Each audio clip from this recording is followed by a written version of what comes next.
او زمونږ د پښتنو مخې ته چې یو کس په موټر کې تیر شو یا یو په یو خلی باس کې تیر شو، موږ د برکت دعا څه کې په دې باندې تفسیری شروع کو چې لکه دا موټر د کوم ځای نه څه تاسو پرون یو روپۍ نه و الګا دا چې تخلا کړی دا دای چې د پټیکلی دي دای د پلاني سره راوړي د پلاني موږ په دې کې سوچ کوو په دې کې اخته چې لکه دا روپۍ د کوم ځای نه کړل الګا د برکت دعا وکړه چې الله دې لږ برکت واچي الله په تخمن رحم وکړي.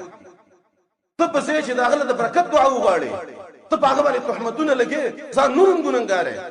د بل غم دي شروع کړي او ځان غم د سره لې الکه د کوم دینه پیدا د کوم دینه راوړي الله به ورکړي ولی الله په دې باندې قادر نه دی چې پرون انسان غریبونه نه ولور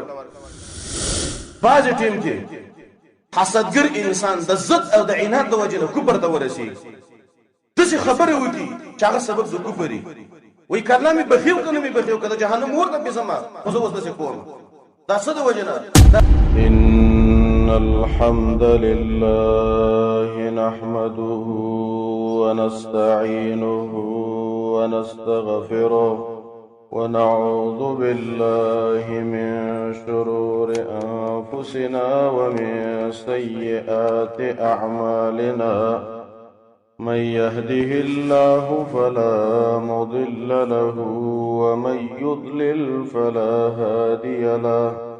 وأشهد أن لا إله إلا الله وحده لا شريك له وأشهد أن محمدا عبده ورسوله.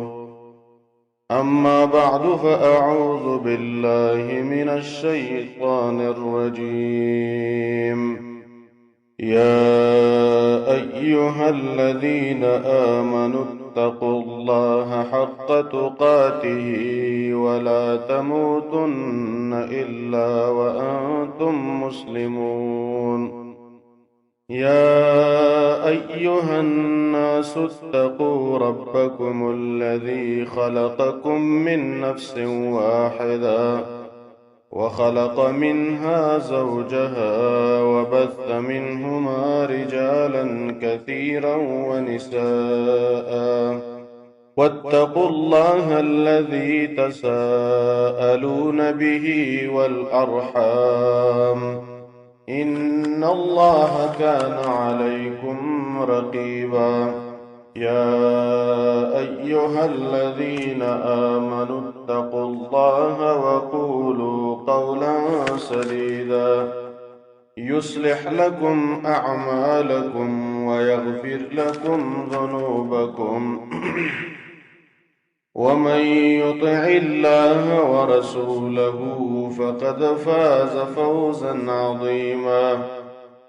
أما بعد فأعوذ بالله من الشيطان الرجيم.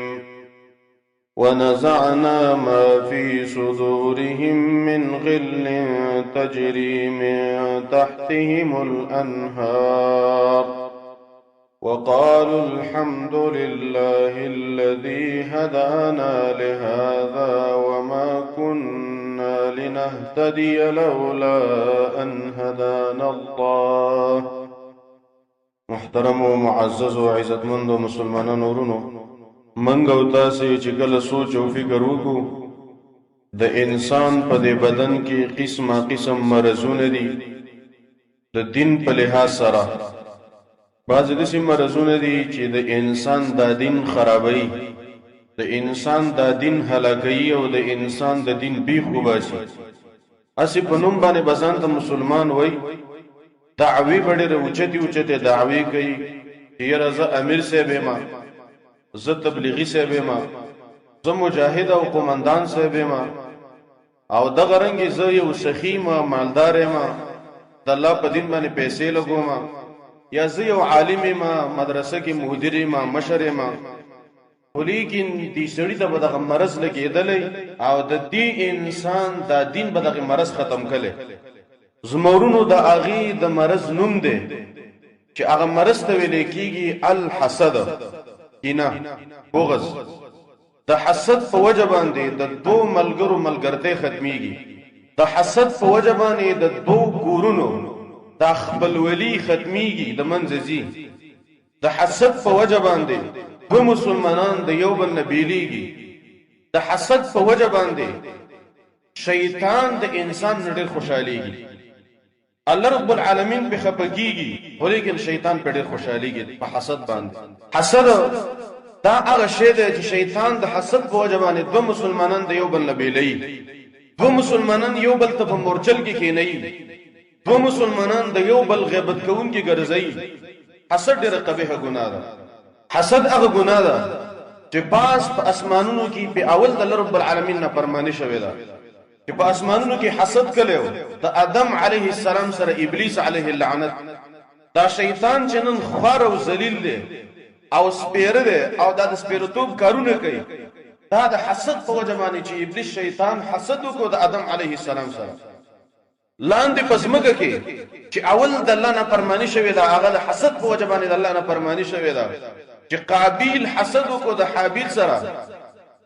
حابیل دا د آدم علیه السلام زیو او قابیل دوړه د آدم علیه السلام زامنو د قابیل حسد راغی د حابیل سره د حسد په وجه باندې خپل ورور مړ کړ نو د قیامت پورې چې کوم قتلونه کیږي بی ګناه د قابیل په کې پوره حصہ ده څه د وجه نه ورور مړ کړ د حسد د وجه نه یوسف علیه السلام ورونو د حسد د وجه نه راونیو وی ته وګورځو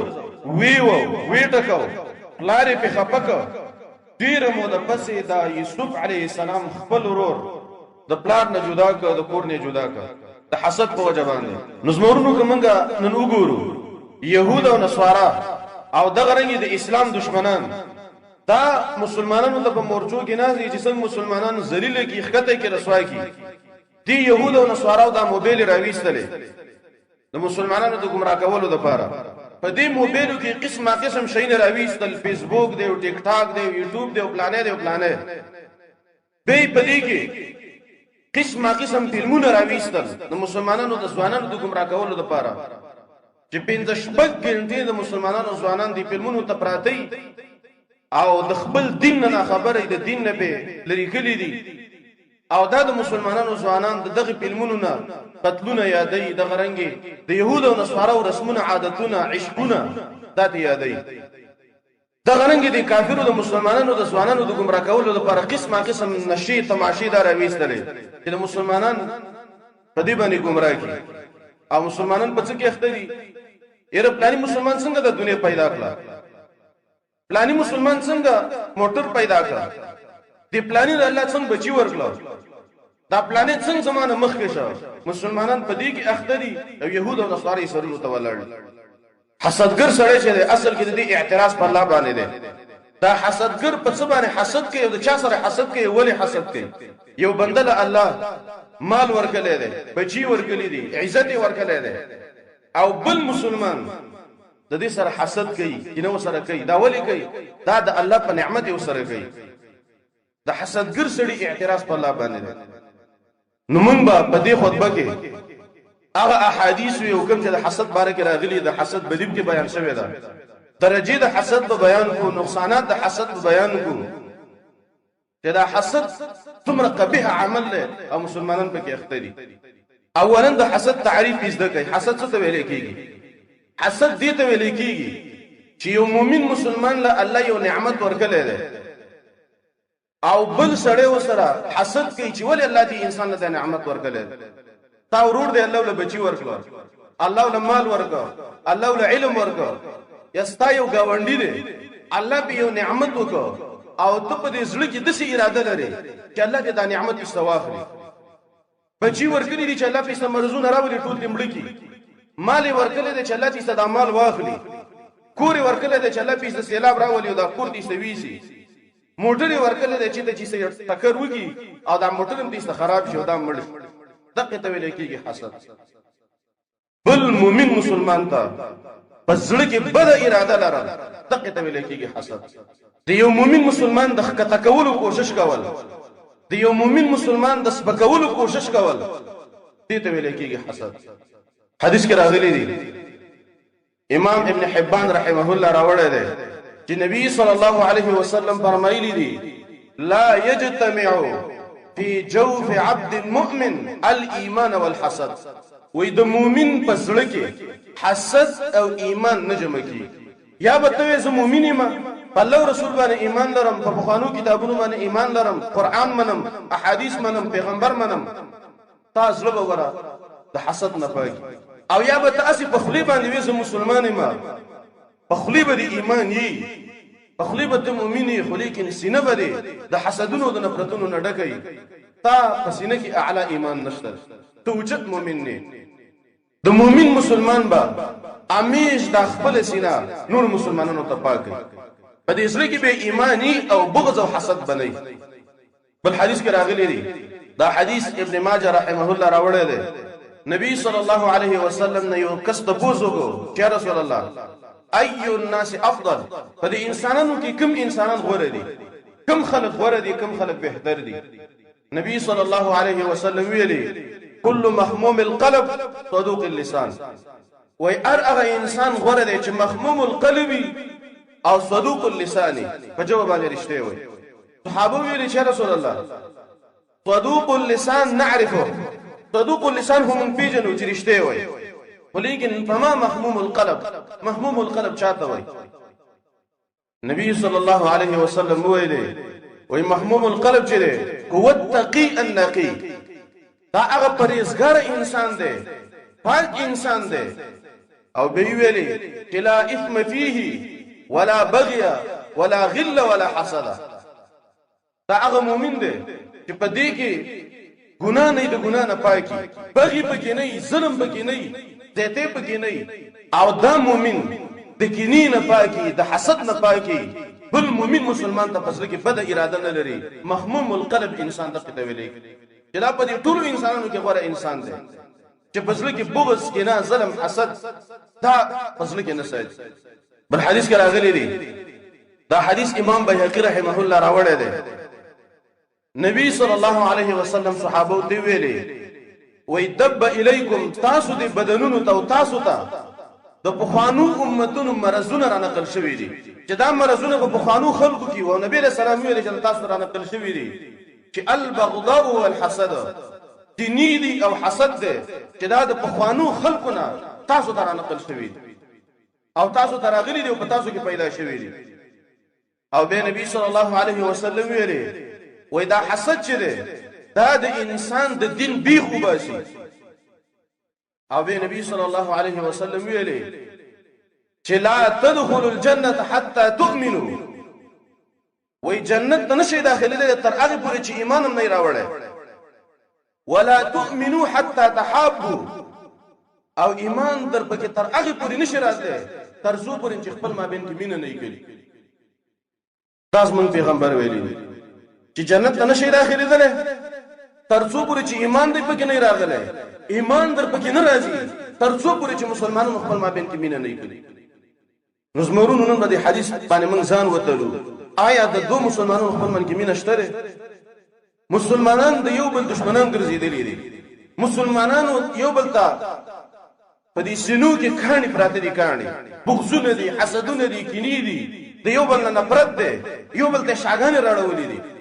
او یو حدیث امام بخاری رحمه الله راوړی دی، نبی صلی الله علیه وسلم فرمایلی دی چې لا تباغضوا ولا تحاسدوا، وای تاسو بغضونه مکوئ، حسدونه مکوئ، د یو بل سره کینې مکوئ، ولا تدابروا، یو بل ته شاګانې مراړوئ چې یو دسه منډي وای بل دسه منډي وای، دسه مکوئ. او پیغمبر وای وکونوا عباد الله اخوانا، ورونو شي د ورونو په شان ژوند تیر. زمون پیغمبر ویلي چې مسلمانان د ورونو په شان شي، دا امر دی چې تاسو د ورونو په شان ژوند تیر کړئ. نن نورور د ورور سره ورورولي نه کوي، پاتې بل مسلمان به د بل مسلمان سره څنګه ورورولي وکړي؟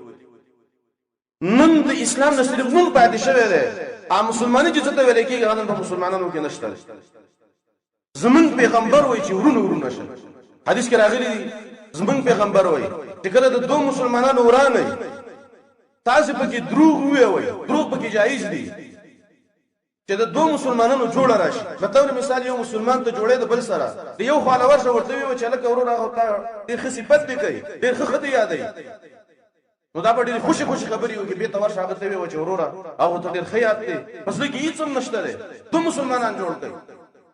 نن مسلمانانو دا خبره الټه کړې ده، د دوه مسلمانانو په منځ کې دروغ وای دې لپاره چې یو دوه مسلمانانو په منځ کې واچي د دوه مسلمانانو منځ کې دروغ وای دې لپاره چې خیر نفرت سی واچي د دوه مسلمانانو منځ کې دروغ وای دې لپاره چې یو بل نه جدا کی نن موږ ځان ته مسلمانان وی خو لیکن د اسلام نه نه خبر اسلام موږ ته دا وایي چې دوه مسلمانانو منځ کې تاسو دروغ وی دوه مسلمانان جوړ کړئ نن موږ دروغ دي لپاره چې دوه مسلمانان د یو بل نه جدا د یو نه خبره واورو دا غي سره لګي خبره نور میو زه کو ډیر پلانې د څه ویلې پلانې د څه ویلې دوه مسلمانان خپل منځ کې واچ او حدیث کې راغلي دي چې په بنزل لسم د شعبان د دې پښپا باندې الله رب العالمین ټول انسانانو ته بخنه کوي ولیکن یو کافر انسان له مهلت ورکړي ته بخنه نه کوي ويدعو اهل الحقد بحقدهم حتى يدعوه حسدګر سره الله رب العالمین د حسد سره پریدي تر څو پورې چې حسد نه پریخه الله رب العالمین پښپد برات باندې او پښپد نصف شعبان باندې الله رب العالمین حسدګر انسان ته بخنه نه بل حدیث امام طبرانی رحمه الله راوړی دی نبی صلی الله علیه وسلم ویلی دی چې لا یزال الناس بخیر وای دا انسانان به امیش بخیری امیش به امن کی امیش به پیدو کی امیش به خجون کی ما لم يتحاسدوا ترسو پورې چې حسدونه نه کوي زمون پیغمبر وای مسلمانان به امن کی مسلمانان به خد امن او د خوشحالي ژوند تیری د پیدو ژوند به تیری خو په انعامات به سری وما لم يتحاسدوا ترسو پورې چې حسد نه شروع کړي چې حسد شروع کو الله دې خجون اخلي الله دې خیر اخلي الله دې پیدي اخلي الله دې انعامات نن به موږ وګورو نو مسله ښکاره ده موږ به امن ناراضي خجون نشته ده دسه دا امن خو من کنه نه دی کله دا څه وجه ده مسلمانان خپل من کې کینی زمون دین کې ارڅ شته ده دا ارڅ علاج شته ده ته مؤمن مسلمان د رسول خیر او باسا جنی او باسا دا ارڅ به حل شي امن براشي د خوشحالي جون براشي انعامات براشي چې کله مؤمن مسلمان دا خپل سینه بل مؤمن مسلمان ته صفای تاسو وګورئ تاسو من سپیږي چې کله کیسې کوي وای په خاص سره کوم اتفاق په خوا ورور ولي و په خوا په کلی علاقو کې دا لانجې نه وي په خوا به د گاونډي یو گاونډي ته د ورور په نظر باندې قتل یو گاونډي په د بل گاونډي خځه ته د خور په نظر باندې قتل ځکه ځونه پاکو زیناونه نو فحشاګان نه وي فسادونه نو نن دا زیناونه فحشاګان اخلاقګان دا فسادونه ډیر شوي دي څه وجه ده ځکه د مسلمانانو په ژوند کې نفرت ده د مسلمان سینه بل مسلمان ته پاک نه ده یو گاونډي بل گاونډي ته د دشمن په نظر باندې ګوري یو گاونډي چې د کور نه وځي یره وای اسنه چې کور نه څوک تعالی عمدت ته بل ورځي د کورونو نه خلک کوتي دي او په دې کورونو باندې نور خلک وروختي دي کورونه ول لوټ کړي د دې ته مسلمانۍ وای دا اسلام ده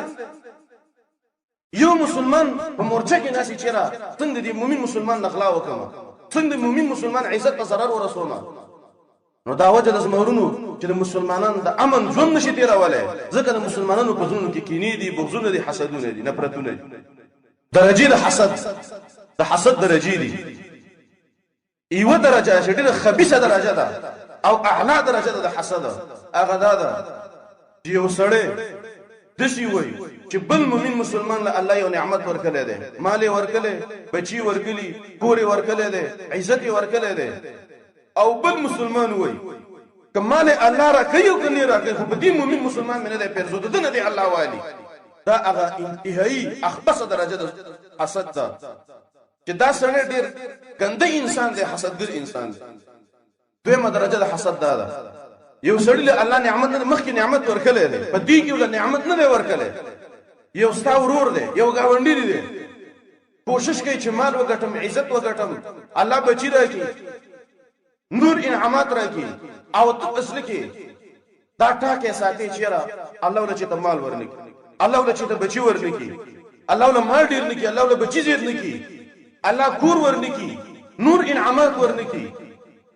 دا دمه درجه د حسد ده دا انسان هم حسدګر دی چې بل مؤمن مسلمان باندې خشه نه پیرزو کیږي په بل مؤمن مسلمان کور نه پیرزو کیږي په بل مؤمن مسلمان موټر نه پیرزو کیږي په بل مؤمن مسلمان باندې خج ور نه پیرزو کیږي په بل مؤمن مسلمان باندې علم نه پیرزو کیږي، په بل مؤمن مسلمان باندې عزت نور انعامات نه پیرزو کیږي، دا سړی حسدګر دی، دا انسان سپیره انسان.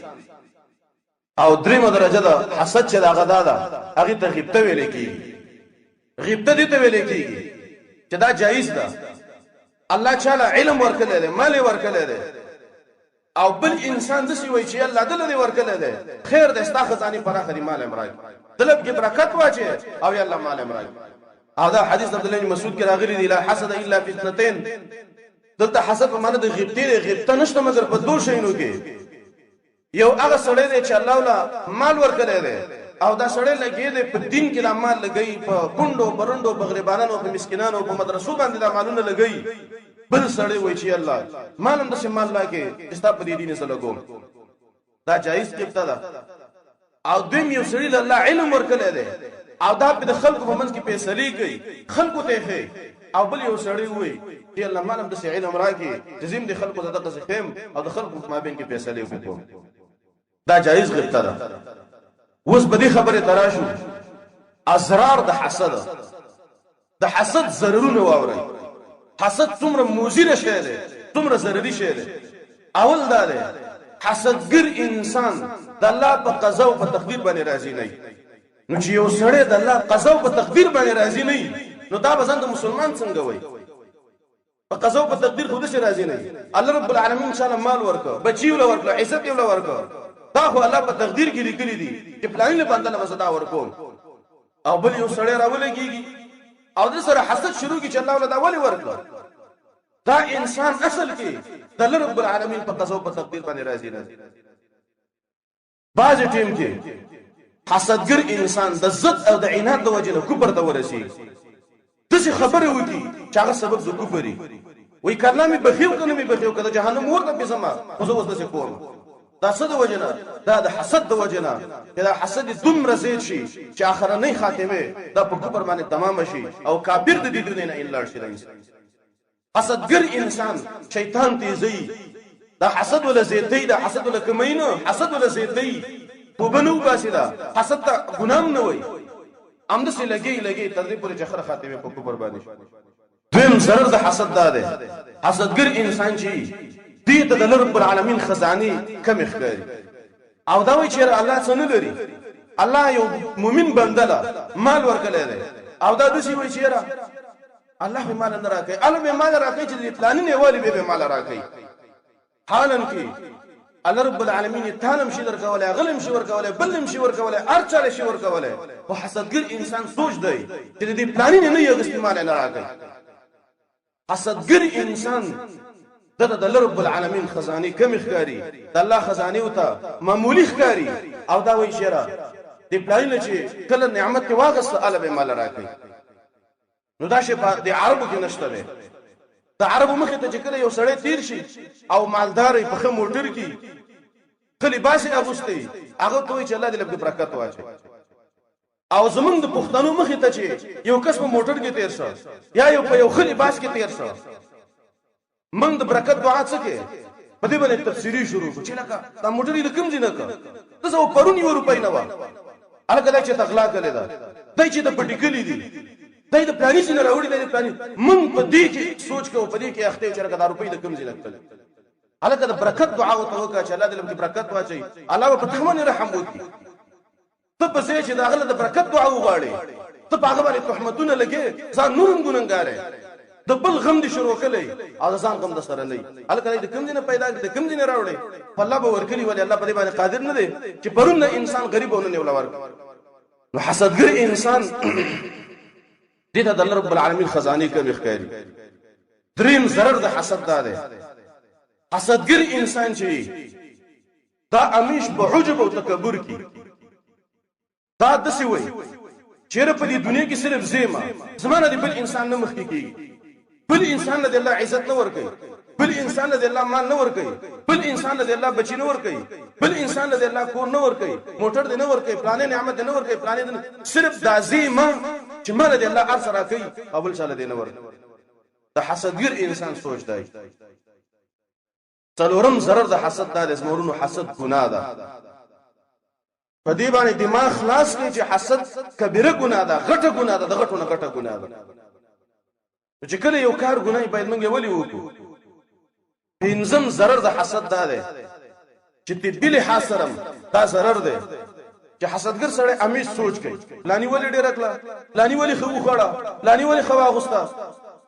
په دې سوچونو کې یي تر دې پورې چې دا بدن کمزور شي. ځکه کله چې یو سړی سوچ کوي، امیش په سوچ کوي، د دې انسان دا بدن کمزورې کی. نو چې بدن دې کمزور شي خپل به مخکې مري، نو نیټه باندې مرا لاندې شي. او چې کله دې سوچ نه کو، په دې فکر کې نه وي چېرې کچا خوا غوستو، کچا خوش واغستله، په دې سوچ کې چې نه وي بس عمر بم دی خي. سوچونه بدن نه در پغاړه، فکرونه باندې در پغاړه. ابو الليث سمرقندي رحمه الله دا یو ناشنا عالم دی. هغه وایي 5 نقصانات دي په حسد کې چې دا د حسدګر ته اول راشي مخکې د دینه چې محسود ته ورشي. ته چې چا سره حسد کې 5 نقصانات اول تا ته متوجي دي، داغه نو څه قبل چې د حسد ضرر ورسو کوي نه رس. اولنې ضرر د حسد دا دی چې غم لا ينقطع. حسدګر سره امیش په غم کې پروت دی، دا غم ختمېږي نه، امیش په غم کې، په سوچ کې، په فکر کې. دیم نقصان دا دی چې حسدګر ته متوجي دی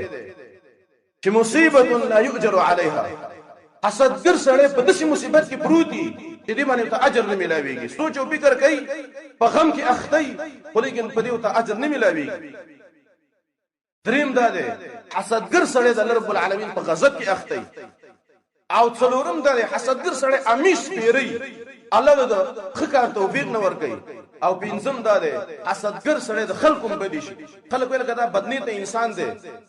او د خلکو سره حسد کوي، کینی کوي، د خلکو بدی شي. دا 5 ضررونه اول حسدګر ته متوجي دي، مخکې دینه چې محسود ته حسد ورس او د دې ضرر ورته ورس.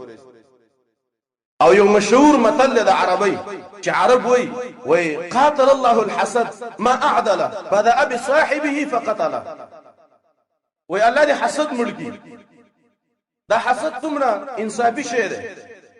حسد ویډی انصاف کوي. اول شروع په خپل ملګری باندې کوي. څوک چې حسد کوي، حسد اول په حسدګر باندې شروع کوي، اول دا وجني دا غي نو څه چا ضرر ورسېدو کو نه رس. یو مشهور واقعه ده د معتصم چې دا په خپل وخت کې یو بادشاہ او خلیفہ او مشر وو. دغه خواته به یو باندې چی راته، د باندونو به یو کس راته د خواته. نو دی باندې چی د معتصم د امینه محبت او د اصل دومره لاس ته راوړل چې دا باندې چی به د دې معتصم کور ته بغیر د اجازه نه وته. د بادشاہ په دومره باور او اعتماد چې ته به سره ویلې اړیکې ورسره خېش ولې. نو دی بادشاہ تم ډیر ګران شو. نو د دې معتصم یو وزیر هغه ډیر حسدګر سره. دا واقع دي پر چې حسد چې اول حسد انسان خپل وجني، ضرر اول دته متوجي دي. وې دی وزیر دا حسدګرو د بادشاہ وزیرو دین دې باندې چې سره حسد شروع کو. کله پرون یو کس د باندو نه راغی، نو سه بادشاہ سخي اړیکې جوړې کړلې او د سه بادشاہ ته قدردان دي چې به اجازه د پاغه باندې ورنوځي او څو ته نه وي پیسې مول ورکړي او هي اړیکې د زو وزیر ما اما سره دومره رابطه نشته. دې حسد کې دا وزیر پرې وته. نو دې وزیر دا سوچ وکړ چې څنګه وزه دا بادشاہ او دا باندې جدا کوم، دا امیر المؤمنین او دا باندې چې زما څنګه جدا کړم. د شکارې وکړ. اولې دا باندې شروع وغوښته، اولې د دسر لاس ته راوړل، دلې ډوډۍ وکړه، بل کور کې دعوت وته وکړه چې تراشه ډوډۍ وکړه. او په دې ډوډۍ کې ته وګړې راواچله. نو به چې څوک خو دې خلینې بیسي چې کله به دا ډوډۍ خو خړله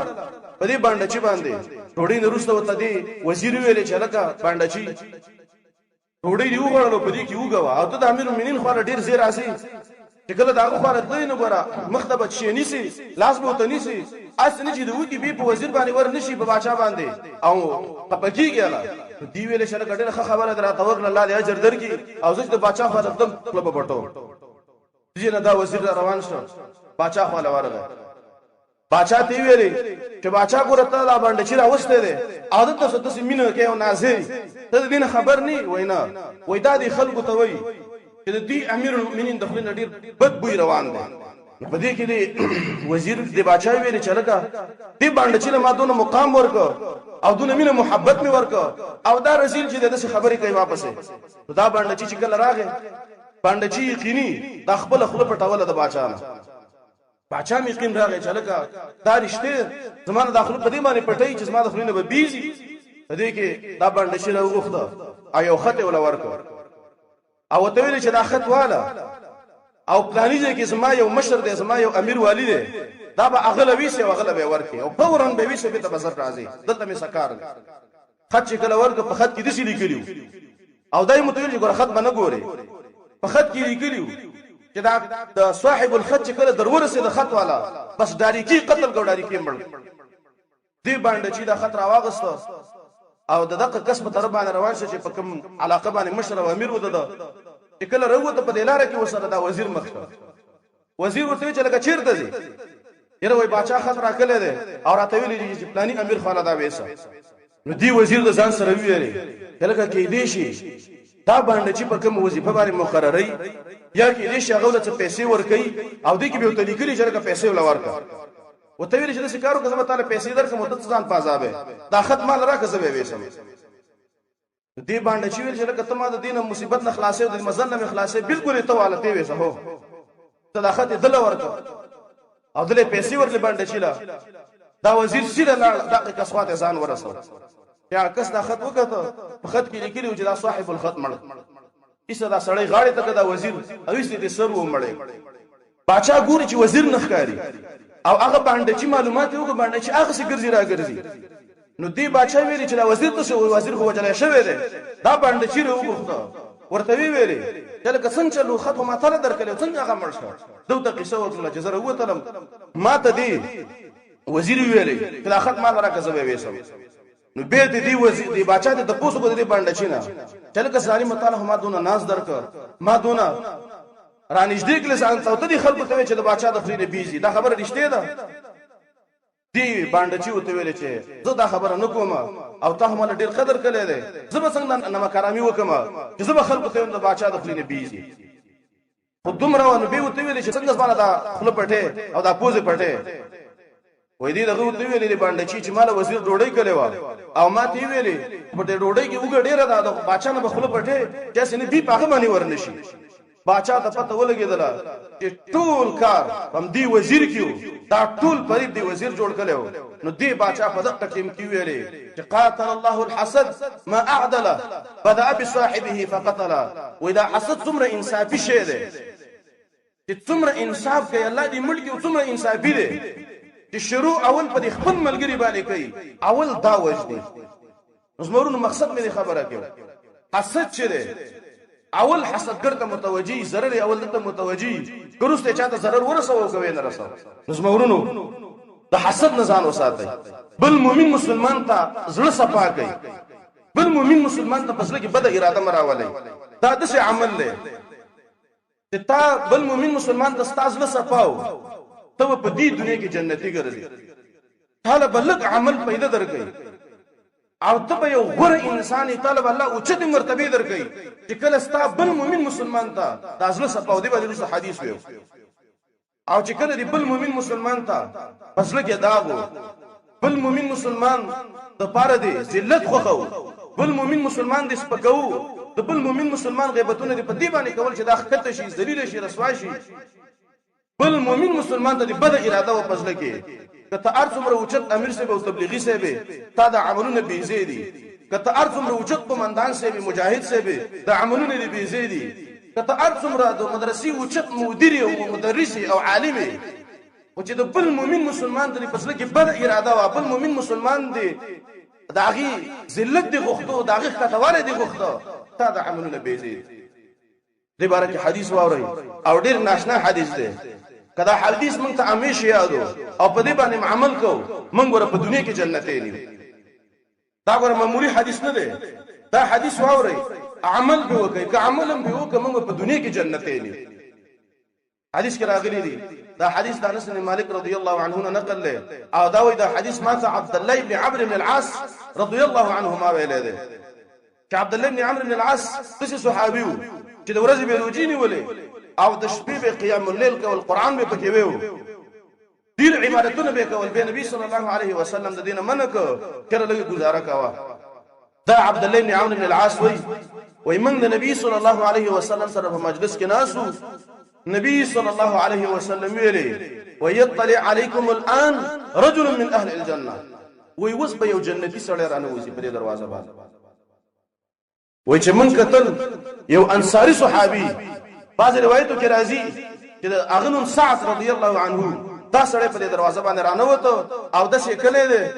او د ګیرینه وبڅاتي په چپ لاس کې پیزار نیولې دي او دغه درانه نه وته په دوی مورز به وي موږ نبی صلی الله علیه وسلم سره ناسو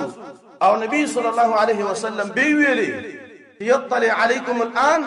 رجل من اهل الجنه وسوي په دې دروازه باندې یو جنتی سره رانه وځي چې موږ به قتل ام اق پرونی سره په پرونی کې پیت باندې 14 سکلې د ګیرینه وبڅاتي او دا پیزار په چپ لاس کې نیولې دي او به رانه نه وته فدريم ورځ باندې به نبی صلی الله علیه وسلم ویلي چې يطلع عليكم الان رجل من اهل الجنه وي وسب یو جنتی سره رانه وځي په دروازه باندې فدريم ورځ من به ګورو ام اګه سره پم اګه کیفیت باندې چې ودسې کړي دي ګرینه وبڅاتي او پیزار په چپلاس کې نیولې دي ام اګه سره به رانه وځي دا عبد الله